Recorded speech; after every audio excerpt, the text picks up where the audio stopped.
तव कथामृतं तप्तजीवनं कविभिरीडितं कल्मषापहं श्रवणमङ्गलं श्रीमदाततं भुवि गृह्णन्ति ये भूरिदा जनः।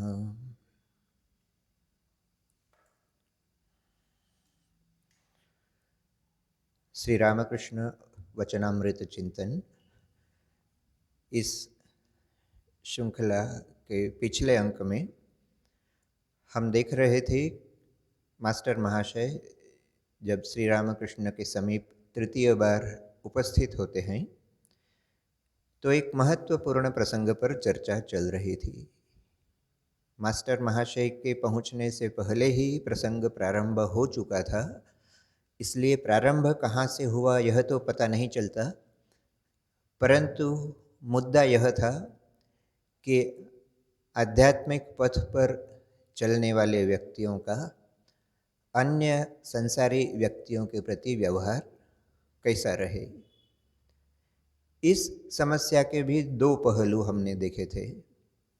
पहला प्रसंग तो ऐसा था कि यदि कोई अध्यात्म के पथ पर चलना चाहता है तो संसारी व्यक्ति ऐसे लोगों की या तो निंदा करते हैं या उपहास करते हैं या किसी प्रकार से उनका विरोध करने का प्रयास करते हैं। और इस प्रसंग में श्री रामकृष्ण का कहना था कि संसारी लोगों की तो प्रवृत्ति ऐसी होती ही है, इसलिए अध्यात्म पथ के पथिक को ऐसे लोगों की बातों पर ध्यान नहीं देना चाहिए। परंतु समस्या यह होती है यदि साधक स्वयं लोगों की बातों से और लोगों द्वारा दी जाने वाली प्रतिक्रियाओं से स्वयं को बचाने का प्रयास करता है तो वह तो एक हद तक समझ में आता है, परंतु बहुधा साधक के स्वयं के मन में एक अहंकार उत्पन्न हो जाता है, मानो वह दूसरों से श्रेष्ठ है। कल तक साधक स्वयं भी शायद वैसा ही संसारी जीवन बिता रहा था जैसा आज उसे दूसरे लोगों में बुराई के रूप में नजर आता है, परंतु सौभाग्य या किसी अन्य परिवर्तन, किसी अन्य घटना के प्रसंग में यदि उसके हृदय में परिवर्तन आता भी है तो अहंकार उसके मन में नहीं आना चाहिए कि वह दूसरे व्यक्तियों से श्रेष्ठ हुआ है और इसलिए उसे दूसरे व्यक्तियों की आवश्यकता नहीं है। और इसी प्रसंग में श्री रामकृष्ण एक बहुत ही मार्मिक उदाहरण देते हैं, व्यवहारिक उदाहरण देते हैं। कहते हैं जब हम अपने दैनिक व्यवहार में जल का उपयोग करते हैं तो किसी जल को तो पीने के काम में लाते हैं, किसी जल को ठाकुर जी की सेवा के काम में लाते हैं, किसी जल से कपड़े बर्तन इत्यादि धोने का कार्य करते हैं। तो जो जल ठाकुर सेवा में या पीने के काम में लाया जाता है वह बहुधा कपड़े धोने और बर्तन साफ करने के काम में नहीं लाया जाता। जिस बर्तन से बर्तन कपड़े इत्यादि साफ किए जा सकते हैं या बगीचे में फूल उगाए जा सकते हैं, वैसे जल को बहुधा रसोई बनाने के कार्य में नहीं लगाया जाता। उसी प्रकार से संसार में प्रत्येक व्यक्ति की उपयोगिता है। किसी भी व्यक्ति को हेय दृष्टि से देखना या स्वयं को दूसरों से श्रेष्ठ मानकर स्वयं को दूसरों से अलग करने का प्रयास नहीं करना चाहिए, यही श्री रामकृष्ण समझाना चाहते हैं। हो सकता है संसारी व्यक्ति आध्यात्मिक व्यक्तियों की निंदा करे या उन्हें उपहास का पात्र समझे, परंतु फिर भी आध्यात्मिक साधक के लिए यह आवश्यक नहीं है कि वह भी अपने आप को दूसरों से अलग रखने का प्रयास सिर्फ इस आधार पर करे कि वह कहीं न कहीं अपने आप को दूसरों से श्रेष्ठ समझने लगता है। संसार में प्रत्येक व्यक्ति की कहीं न कहीं उपयोगिता है और ऐसे संसारी व्यक्ति भी जो साधक को अपने मार्ग में बाधा के रूप में नजर आते हैं, वे भी आवश्यकता पड़ने पर उसके आध्यात्मिक मार्ग में कहीं सहायक भी हो सकते हैं। इसलिए किसी की निंदा करने की आवश्यकता नहीं है। यह तो समस्या का एक पहलू था। समस्या का दूसरा पहलू तब समक्ष आता है जब एक भक्त ने श्री रामकृष्ण से यह प्रश्न किया कि यदि संसारी व्यक्ति आध्यात्मिक व्यक्ति का नुकसान करने का प्रयास करे, उसे क्षति पहुंचाने का प्रयास करे, तो फिर उनके साथ कैसा व्यवहार किया जाए। और यहाँ भी श्री रामकृष्ण एक बहुत ही सुंदर, एक बहुत ही व्यवहारिक समाधान हम लोगों के समक्ष रखते हैं। एक कहानी के माध्यम से रखा था जिस पर हम पहले ही चर्चा कर चुके हैं। कहानी का सार संक्षेप यही था कि एक विषाक्त सर्प को किसी ब्रह्मचारी ने एक मंत्र देकर उसे हिंसा करने से मना किया था। उस सर्प ने इस आदेश का पालन भी किया, परंतु उसने अहिंसा के इस मंत्र का पालन इस हद तक जाकर किया कि जो गांव के व्यक्ति पहले उससे डरा करते थे, उन्हीं गांव के कुछ लड़कों ने उसे अहिंसक देखकर जब उसकी पूंछ पकड़कर उसे बहुत देर तक हवा में घुमाया और ज़मीन पर पटक दिया और मरा हुआ समझकर उसे छोड़ दिया, तो वह सर्प अब ऐसे लोगों के भय से अंधेरे में निकलता था, किसी व्यक्ति के सम्मुखीन नहीं होता था। यहाँ तक कि उसने कीड़े मकोड़े खाना भी छोड़ दिया जो उसके समक्ष उपस्थित हो जाते थे ठीक, वरना स्वयं प्रयास कर शिकार करने का, भोजन प्राप्त करने का प्रयास भी उसने छोड़ दिया और घास पत्ते इत्यादि खाकर जीवन निर्वाह करता था। हालांकि कहानी है, कहानी में सर्प घास पत्ते भी खा सकता है, परंतु कहानी का तात्पर्य यह था, जो कि कहानी के अंत में हम देखते हैं, जब वह ब्रह्मचारी पुनः कुछ समय के पश्चात उपस्थित होते हैं और सर्प की इस दयनीय अवस्था को देखकर जब उससे कारण पूछते हैं कि वह इतना कृशकाय कैसे हुआ, तो सर्प को यहाँ तक याद नहीं था कि उसके प्रति कुछ हिंसा हुई है। और बड़ी मुश्किल से जब उसे याद भी आता है, तो वह गांव के उन व्यक्तियों के प्रति मानो दया व्यक्त करते हुए कहता है कि वे तो नासमझ हैं, वे जानते नहीं कि आपने मुझे शांति का मंत्र दिया था और इसलिए मैं अब हिंसा नहीं करता हूँ। परंतु उसकी आशा के विपरीत उसके गुरु ने उसकी निंदा ही की, उसका तिरस्कार किया, और तिरस्कार करते हुए वे ब्रह्मचारी उससे बोले कि मैंने तुम्हें हिंसा करने से मना किया था, परंतु अपने आत्मरक्षा का प्रयास करने से तुम्हें नहीं रोका था। मैंने तुम्हें इस बात से मना किया था कि अकारण तुम किसी के शरीर में विष नहीं डालोगे, किसी के शरीर में तुम उन्हें विष पान करवा कर उसे मारने का प्रयास नहीं करोगे अकारण, परंतु अपनी रक्षा के लिए फुफकारने से तो मैंने तुम्हें मना नहीं किया था। और अपनी रक्षा के लिए यदि तुम फुफकारते होते तो आज तुम इस दयनीय अवस्था में नहीं पहुँचते। और यही हमारे देश, हमारे समाज में हजारों हजारों वर्षों से होता आया है। पिछली चर्चा में भी हमने कहा था, जिस धर्म में, जिस संस्कृति में गीता जैसे आध्यात्मिक ग्रंथ की पटभूमिका भी रणांगण में लिखी गई हो, जहाँ युद्ध की पटभूमिका में महान आध्यात्मिक उपदेश दिया गया हो, वहाँ अहिंसा की गलत व्याख्या के कारण हजारों वर्ष तक देश गुलाम बना रहा। वर्षों के बाद वर्ष ऐसे गुजरते गए जब विदेशी आक्रांता देश में आते गए और साधारण समाज, साधारण मनुष्य ऐसे आक्रांताओं को देखता रहा और अपने कार्यों में जुटा रहा। देश और संस्कृति के प्रति जो लगन देखी जानी चाहिए, विश्व के अन्य अन्य भागों में जो देखी जाती है कि अपने देश, अपने समाज, अपनी संस्कृति की रक्षा के लिए समाज का प्रत्येक व्यक्ति एकजुट होकर प्रयास करता है, वैसा प्रयास भारत के इतिहास में दुर्भाग्यवश देखा नहीं जाता है।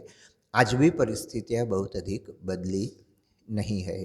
और ऐसे में श्री रामकृष्ण का यह उपदेश कि किसी के प्रति हिंसा करना अवश्य ही निंदनीय है, परंतु यदि कोई जानबूझकर नुकसान करने आए तुम्हारी क्षति करने का प्रयास करे तो उसके प्रति आत्मरक्षा करना किसी प्रकार से निंदनीय नहीं होता है।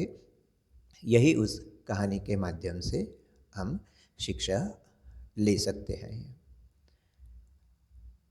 प्रसंग यदि आगे बढ़ाएं तो पुनः एक बार उस बात की चर्चा कर लेना आवश्यक होगा जहाँ श्री रामकृष्ण कहते हैं समाज में विभिन्न प्रकार के व्यक्ति हैं।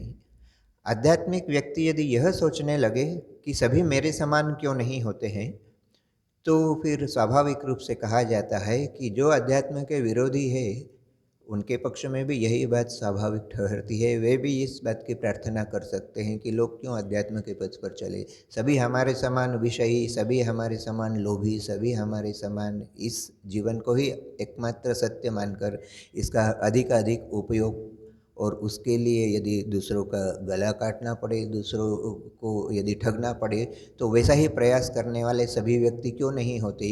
जिस प्रकार से एक पक्ष के लोगों को अपने बारे में सोचने का अधिकार है, दूसरे पक्ष को भी वैसा अधिकार हो ही सकता है।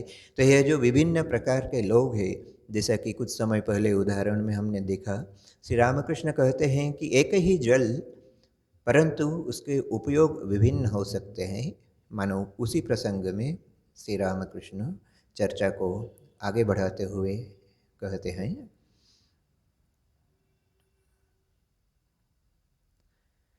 परमात्मा की सृष्टि में नाना प्रकार के जीव जंतु और पेड़ पौधे हैं। पशुओं में अच्छे हैं और बुरे भी, उनमें बाघ जैसा हिंस्त्र प्राणी भी है। पेड़ों में अमृत जैसे फल लगे ऐसे भी पेड़ हैं और विष जैसे फल हों ऐसे भी हैं। इसी प्रकार मनुष्यों में भी भले बुरे और साधु असाधु हैं। उनमें संसारी जीव भी हैं और भक्त भी। कहने का तात्पर्य सृष्टि पूरी ही विचित्र है, सृष्टि पूरी ही वैचित्र्यपूर्ण है। जिस प्रकार से वनस्पति क्षेत्र में देखा जाता है कि आरोग्य प्रदान करने वाले अमृत के समान उपलब्ध दवाइयाँ उपलब्ध है, औषधियाँ उपलब्ध है, ऐसे पेड़ भी होते हैं। ऐसी भी वनस्पतियाँ होती हैं जिनके सेवन मात्र से मनुष्य कोई प्राण हानि हो सकती है या किसी प्रकार का कोई रोग हो सकता है। इसी प्रकार पशुओं में भी गाय बकरी जैसे निरीह प्राणी भी हैं, तो बाघ चीता जैसे हिंस्र प्राणी भी है। तो जब संपूर्ण सृष्टि ही इतनी वैचित्र्यपूर्ण है तो यह स्वाभाविक ही है कि मनुष्यों में भी अच्छी प्रवृत्ति के भी लोग होंगे और बुरी प्रवृत्ति के भी लोग होंगे। हमें ठीक करना है कि किस व्यक्ति से हमें किस प्रकार से व्यवहार करने की आवश्यकता है, परंतु अनावश्यक रूप से किसी का वर्जन करना उचित नहीं है। यदि हमारे उद्देश्य साधन में, यदि हमारे लक्ष्य में कोई व्यक्ति बाधा बनता है तो अवश्य उसका त्याग करने की आवश्यकता है, परंतु स्वयं को श्रेष्ठ मानकर या किसी अहंकार के वश में किसी का भी वर्जन उचित नहीं है।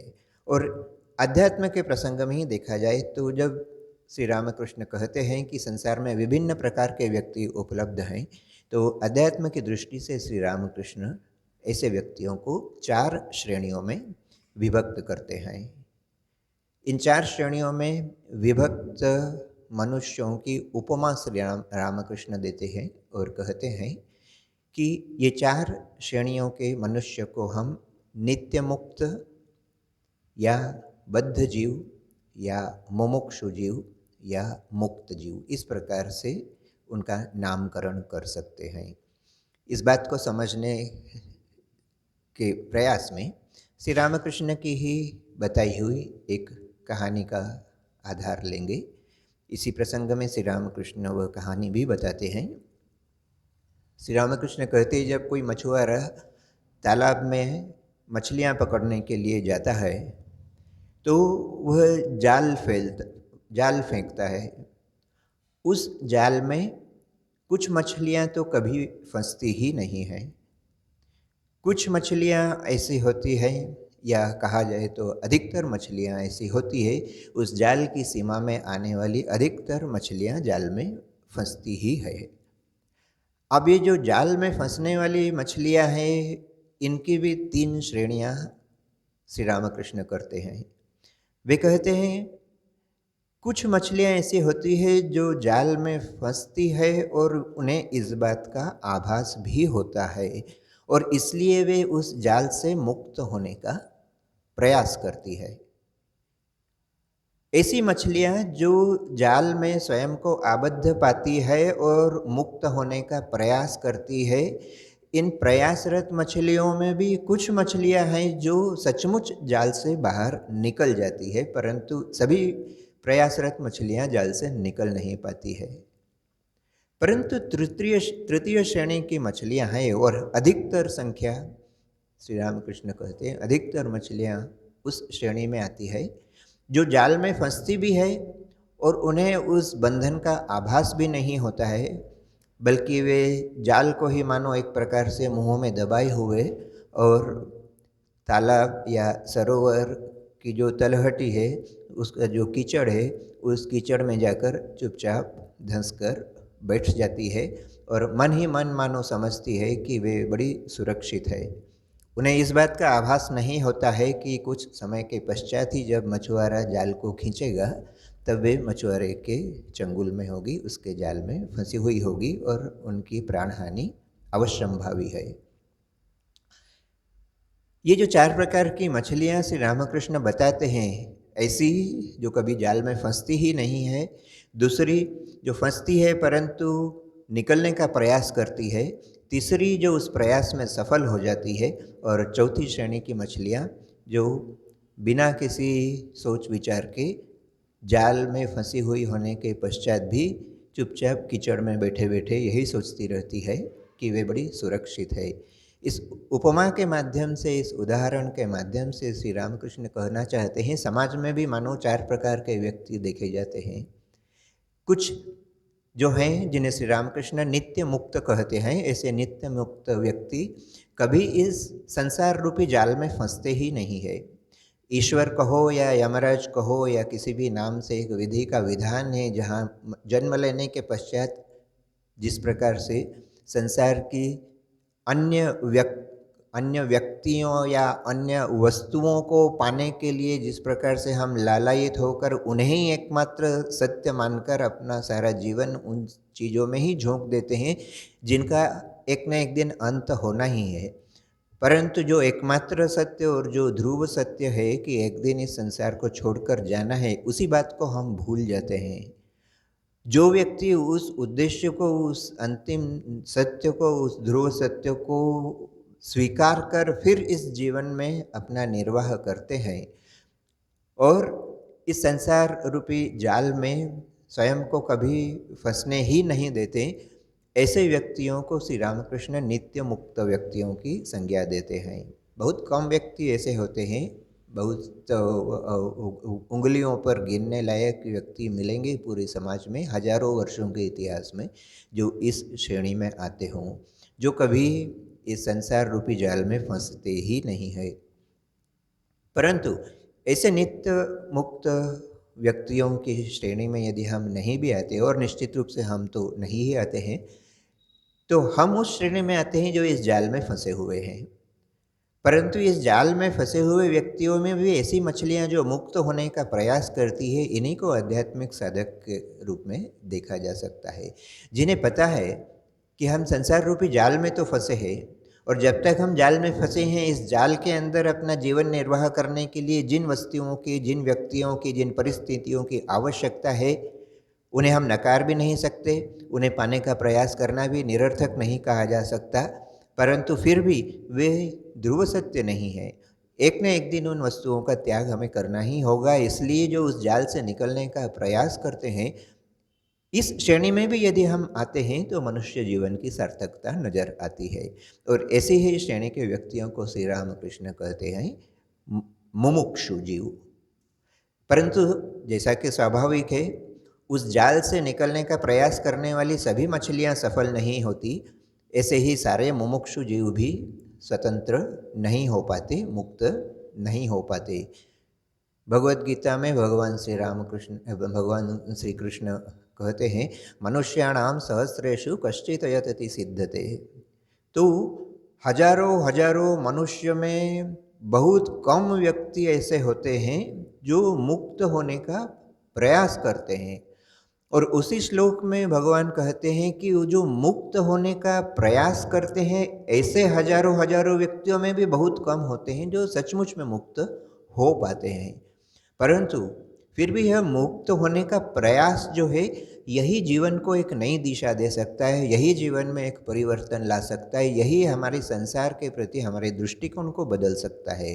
और संसार में जिसे हम सुख या शांति कहते हैं वह और कुछ नहीं है, संसार के प्रति हमारा दृष्टिकोण जो है उसे परिवर्तन करना, उसे परिवर्तित करने का ही एक साधन, एक उपाय मात्र है।